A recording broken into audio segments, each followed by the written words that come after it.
Hello and welcome to AKA Science. My name is Max, and this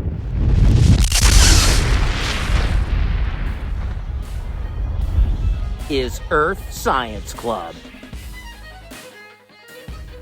We are up to Class 5, Space Race. Let's begin by searching for stardust. Explain to your students that meteors are rocks that fall from outer space, and they're actually all over the place, just incredibly small. Pass out the magnets, in this case a round one, and a half sheet of paper to each student. Have them wrap the paper around the magnet as much as they can without ripping it. Then, if you can, take the class outside. If you can't, do what I did and use the sand and a large pan from the previous activity. Drag the paper-covered magnet through the soil and see what, if anything, you pick up. If you do pick up anything and it's particularly round, it's probably a micrometeorite. Pass out the specimen tubes so the students can collect anything they find, then take the class back inside and let's get started on our moon viewers. Begin by passing out one long cardboard tube and the first convex lens. Position 2 pieces of tape on the side of the lens so that most of it is still clear, then attach the lens to one end of the tube, securing it in place with another piece of tape. Now pass out the smaller cardboard tubes and a pair of scissors and cut the small tube along its length. Then use a piece of blue tape to reconnect the sides, widening the tube so it easily slides on the other end of the long tube.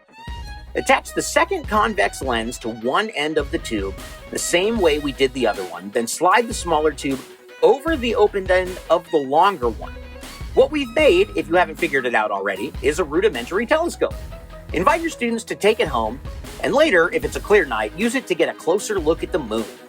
For now, put the telescopes away and let's move on to the last activity, the stories in the stars. Begin by passing out one piece of chipboard, one star wheel, a glue stick, and scissors to each student. Have them securely glue the star wheel to the chipboard, then cut it out along the outline of the circle.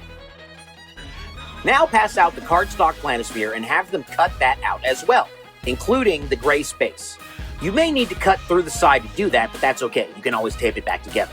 Fold the planisphere along the line and flip the planisphere over, then use the push pin to poke a hole through the little circle on the tip of the page. Do the same to the center of the star wheel, then use a brad to fix the star wheel to the back side of the planisphere. Flip it back over and show them how to check the constellations of the day by spinning the star wheel to line up with any given date. Now clean up, debrief, and we're on to Class 6.